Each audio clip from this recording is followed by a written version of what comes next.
Welcome to Take a Look! You're taking a look at Kevin Costner's epic Horizon. Sure, it's not dominating summer movies, but it deserves to be seen on a big screen. Costner himself, our guest to tell you exactly why. Also, if you're staying at home with your own air conditioner, you're gonna lose your head over the new series, Lady Jane. The most rock and roll look at the 9-day queen ever. Also, speaking of dominating summer movies, Despicable Me 4 has been doing exactly that for the last week.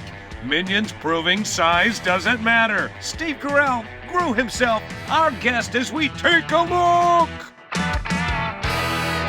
Yes, we are going to take a look. Hey, welcome to Take a Look, where we talk about movies, and welcome to the back half of the summer, which, by the way, the first half of the year, as you know, movies not doing so well. Well, with Minions, like we just talked about, the box office is back to pre-pandemic levels. So that's the upside. We got to talk about the downside for a second. Before that, my friend, you're not the downside. The downside. My friend Kelly Savannah Deaton, travel blogger. How you doing? Good. You should be bowing down. Good I am. save, though. Good save. You're Hi, the guys. upside of this show, trust me. But back to the movies. Horizon came out a couple weeks ago. Didn't do as well as it should have. And you might be saying, why are you talking about Horizon? Are you wondering why we're talking about Horizon? I am kind of wondering.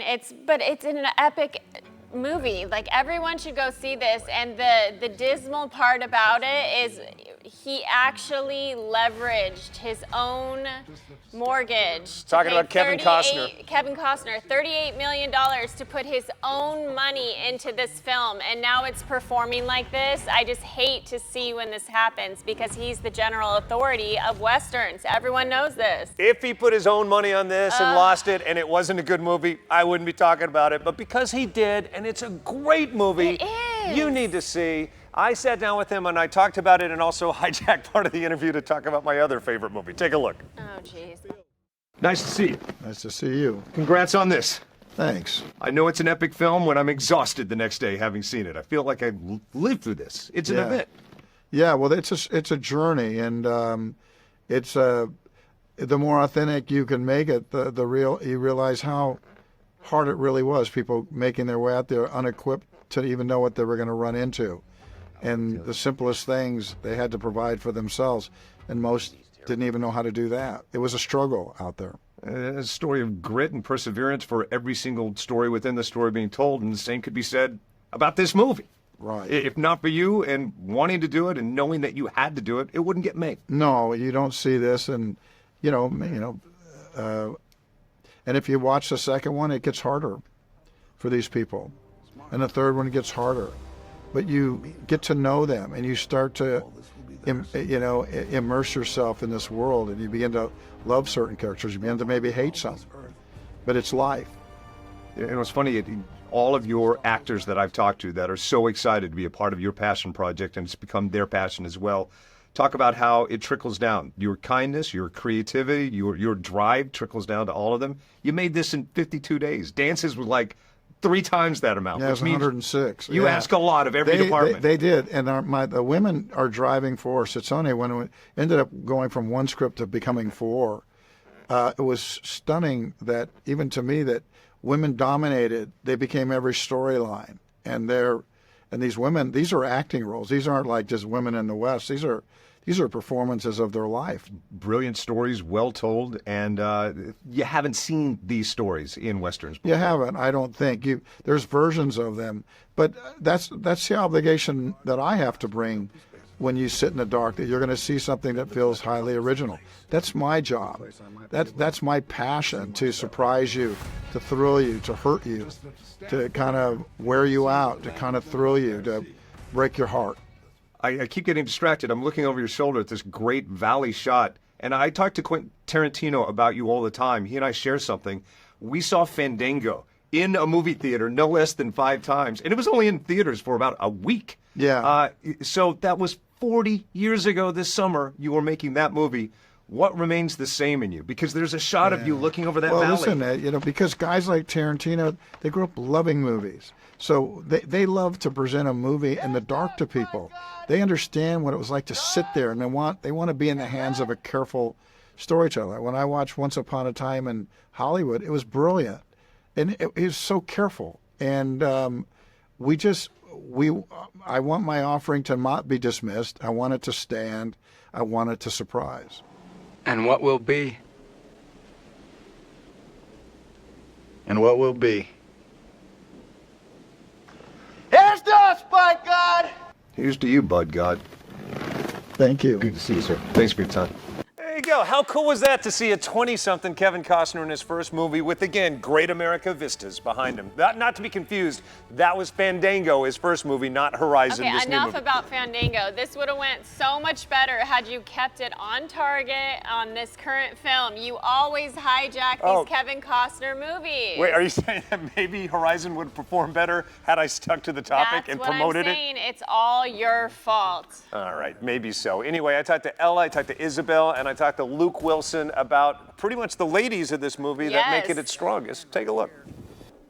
You guys, I'm exhausted. Having seen this movie, I felt like I've lived it. I feel dirty, sweaty, and exhausted from the efforts that you all put in. So how was it on the days? I've been saying it's kind of the set you dream of when you're a 6-year-old imagining what a set might be like. Like Kevin Costner is riding up to you on a horse to give you direction. And you're in a corset and you're like out in the dirt and a sandstorm's coming through and you're manning a wagon. It was wild and it was primal and animal and delicious. It was dusty being out there for sure, but those kinds of things added, like you said, a primal element to our performances that you can't fake when you're on a set or a sound stage. And we were really out there. And it felt like it. Like I said, watching it, it feels like you're there. And I was about to say to you, you know the Wild West. You grew up in Texas, but Dallas, the area you were there, looked more like Santa Monica. So, and I'm always thankful that Kevin hired me before I had to kind of say, no, I'm great on horseback. Yeah, I mean, I grew up. People will hear like, oh, Texas, you must be like lived on a ranch, but they don't know it's like like living over here in North Hollywood. Right. Everybody tries to insert themselves into stories, and I think your guy is the guy that I would want to be. Trying his best to hold things together during all of this. Yeah, I mean, Kevin was really clear at the beginning. He said, I don't want this to be a white hat and a black hat Western where there are these clear delineations between this guy's good, this guy's bad, to where my character, Van Weyden, he's the captain of this wagon train, and he was elected. He didn't even necessarily want the job, but as I say in the movie, he's trying to get as many of us as I can, as far as I can. And I buried the lead, because as much as it's genre-defying in that it's not white hat, black hat, it is lady power, and we don't see this in Westerns, and you two are at the forefront of that. What kind of pride does that bring you? It was really exciting to me to read a Western with such distinctive female characters. I think that Kevin is sort of an archivist in this way, of that he's been collecting these unsung stories, and so many of the unsung stories of this time period are women's. It's special to be a part of cinematic history and recovering that history. And when we were reading these diaries of women on the Oregon Trail as we were preparing to start filming, you realize that so much of what women went through at that time is still universal today. Kevin has done such a beautiful job, casting such incredible actresses, and then also really giving everyone their moment to shine in each of these films. It's really a sight to behold, and it is this story that lives on. I mean, this is just the beginning. We've just started. And he also made a point to take all of the women from the films to Cannes to shine a light on women in Westerns, which was just so unbelievably generous and wonderful of him, but also feels like apt. Like, I'm so glad that we get to celebrate Sienna's performance and Abby's performance, because they're worthy of that. Yeah. Amen, all of you. If that guy wasn't kicking me out of the room right now, I would give you a standing ovation for 11 minutes. Great suit. Cheers, good to see you. Thanks for your time.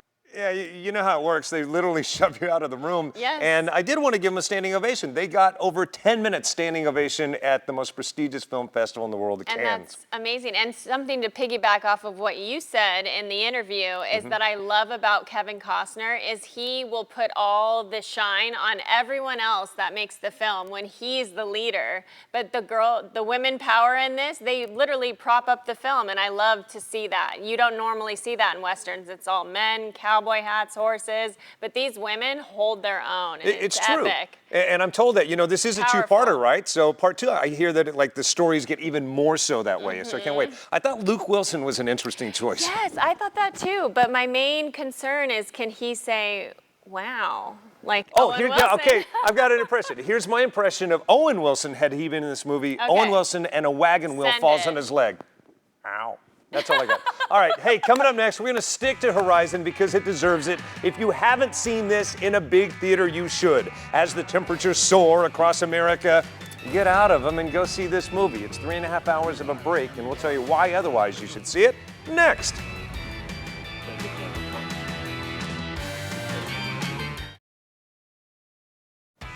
Hey, welcome back to Take a Look, talking about movies on the big screen and the small screens. That's Kelly Savannah Deaton. I'm Mark S. Allen. Let's go back to our talk about Horizon. Yes. So I'm going to mention 2 names, and you fill in the blanks. Okay. Sam Worthington, Sienna Miller. Okay, Sam Worthington, we know from obviously the little tiny indie film called Avatar. And then Sienna Miller, she's one of my favorite actresses. Like and what? We know her from Layer Cake And? with Daniel Craig, Alfie in 2004 with Jude Law, Bradley Cooper in American Sniper, and I think she's one of the most underrated actresses out there because her versatility is unmatched. My goodness. And she's stunningly beautiful, which helps. She is stunning. In fact, Sam mentions that in this interview. In a little way, he pays tribute to that. There is a scene that takes place moments after what you're looking at right now that is worthy of an Academy Award. I sat down with the 2 of them to talk about it. Take a look. Good to see you two. Hey, Mark, how are you? Awesome work in this. Thanks, you. Like I've just come off of it. I'm exhausted having watched this movie. It's more of an event, more of an experience than a movie for each of you. Pile on that. Yeah, I think, look, it is an epic. It is sweeping and it is romantic, and it's about, it's an allegory for the formation of America. So I think, who better to do that than Kevin Costner? Also genre-defying, and also lifts the female power and the female spirit in this. And you're at the forefront of that. Yeah. I mean, it's so lovely to see a Western or a film set in that period that actually explores the role of women who are integral to the settlement of America and the building of it. It's just something that hasn't really been examined in Westerns that I've seen, and so it was really refreshing. This movie was shot in roughly 52 days. Dances with Wolves was 3 times that, which means each of you were probably giving it your all, relentlessly, to get it done, to make day. Did you feel that made for a better performance? Oh no, it's fast, man. It was a fast project. We always say it felt like an indie, except that it's massive in scope. And you need someone who's at the helm who understands the genre, number one, but also the story of Americana. And a lot of Kevin's movies to do not only the Wild West, he deals with the American baseball. He's done movies about JFK. He's done movies about helping the Kennedys. Anything to do with American culture. That's how I grew up watching those kind of stories, and this is the ultimate kind of American culture story. 20, 30 movies from now, when you remember one day, a day on the set that will live with you forever, what's that day? Probably the tunnel work for me. I remember reading the script and finding it so moving, and so she was so resourceful in that moment to break the barrel of the gun and save her child and her life. I love that scene. That will be something I remember. Again, to your performance, I'm hyperventilating while I'm watching that scene. How about you? The day. 20, 30 years later, when I'm old and wrinkled, I'll remember one time when Sienna Miller kissed me. Not a bad day. I love that. I love how candid he is. Honestly, speaking of being candid, that would be the best day of my life as well. Exactly what he said? Exactly what he said. Look at you, segue helper. Hey, so Horizon, to recap what we've been talking about, you need to see it on the biggest screen possible. And in less than 3 months, part 2 drops. Another 3 hours. Yep. Exactly. All right, back to what she was saying, coming up in a moment. The Wild Wild West and LGBT community comes together in a great way. Why you need to see National Anthem, why this movie makes the world a better place, you'll know next.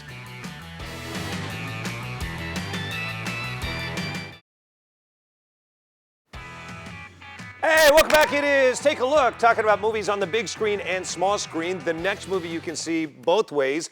The first part of the show, we talked about Horizon, an epic big Western set back in the day. Now we have a contemporary Western of a different variety. It's not off that the LGBTQ community combines with Western action, but I've been telling for the last 20 years, my friends, to see Brokeback Mountain, that it is one of the most beautiful love stories you're ever going to see. And I say now again, the Western, Great West, rodeo action, meets cowboys, meets the LGBT community. And like you said, it's a very modern take on it, and you can't forget it's the main character, played by Charlie Plummer, Right. named Dylan. It's his very much so journey to achieve the American dream with a bunch of different characters that kind of help lift him up, and he creates this little pack of people that he starts to vibe and live with. So And, you know, that's kind of cool to watch. I'm a filmmaker, and they always say, make what you know, so I always write towards or lean into subjects and things that I know about, or I love the horror genre. In this case, the writer, producer, director lived much of what you see in this, and I sat down with your two stars to talk about it. I'm a sucker for coming-of-age movies, and coming-of-age movies, the ones that I love, are like some of them steer more towards sexual coming-of-age, some of them more spiritual coming-of-age, some of them more emotional coming-of-age. This one seems to have it all together. I'll have each of you speak to what you see in that. I mean, I think you hit the nail on the head. I think it's that and even more, I think there's a clear theme of family in it. Not only, of course, your biological family, but your chosen family and the growth with that. And I think it's a huge part of coming of age. And that was a part of the script and Luke's story personally that I was so moved by and really felt, made this coming of age story a bit different than most maybe. But yeah, no, I mean, so many things we could probably spend an hour on each. So we won't do that, but I'll let you. Yeah, I think, I think it exactly like Charlie said, it was all three for this person, and it was so fun to get to watch him play that. Love that shot. One of my favorite shots of this movie. The movie is great. You need to see is. it. And It's my so friends in the heartwarming. LGBT community say, don't make a big deal about gay rodeo because that's not a new thing. It's been No. around for a long time. It's just more accepted nowadays, which it should have been accepted well before now. But Hey. that's why we can celebrate, watch this movie, celebrate, and remember it's also about the American dream and achieving that too. So they do a great job at meshing the two. National anthem. Be sure and check it Yeah. out, screens of any size. All right, coming up next, let's talk about going way even further back in the day to the 1500s. My Lady Jane is awesome. It is awesome. I was going to say back in the 1500s when you just were born. All right, we got to go to commercial. We'll be right back.